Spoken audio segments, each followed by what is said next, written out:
Sun exposure థియరిటికల్గా 8/10 but ప్రాక్టికల్కి వచ్చేసరికి మనలో ఎంతమందికి 10 to 30 minutes large body parts 2 to 4 weeks sun exposure దొరుకుతుంది. మోస్ట్ ఆఫ్ అస్కి లేదు కాబట్టి 3/10. సప్లిమెంట్స్ 10/10.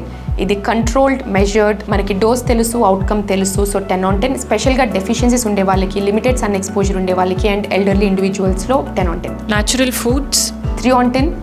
న్యాచురల్ ఫుడ్ సోర్సెస్లో చాలా తక్కువ వైటమిన్ డి దొరుకుతుంది అండ్ మన ఫుడ్ ద్వారా మనకి వైటమిన్ డి రావాలంటే మనము ఈ ఫుడ్స్ని లార్జ్ క్వాంటిటీస్లో సూపర్ కన్సిస్టెంట్గా తీసుకోవాలి. సో అగైన్ ప్రాక్టికల్గా కుదరదు కాబట్టి 3/10. ఫార్టిఫైడ్ ఫుడ్స్ 45లో కొంచెం ఎక్కువగా దొరుకుతుంది but still it will not meet మన డైలీ రిక్వైర్మెంట్స్ని మీట్ అవ్వదు. అగైన్ లార్జ్ క్వాంటిటీస్లో చాలా కన్సిస్టెంట్గా తీసుకోవాలి. ప్రాక్టికల్గా ప్రాబ్లం కాబట్టి 5/10. యూవీ ల్యాంప్స్ అగైన్ థియరిటికల్గా 7/10. ప్రాక్టికల్గా వచ్చేసరికి కాస్ట్ ఎఫెక్టివ్ కాకపోవచ్చు అండ్ అంతసేపు హ్యాండ్ హెల్డ్ యూవీ డివైజెస్ని పట్టుకోలేము. సో ఎక్స్పోజర్ టైం దొరకదు. ఇవన్నీ కన్సిడర్ చేస్తే 3/10. మీ ప్రకారం best way to get vitamin D ఏంటో కమెంట్స్లో చెప్పండి.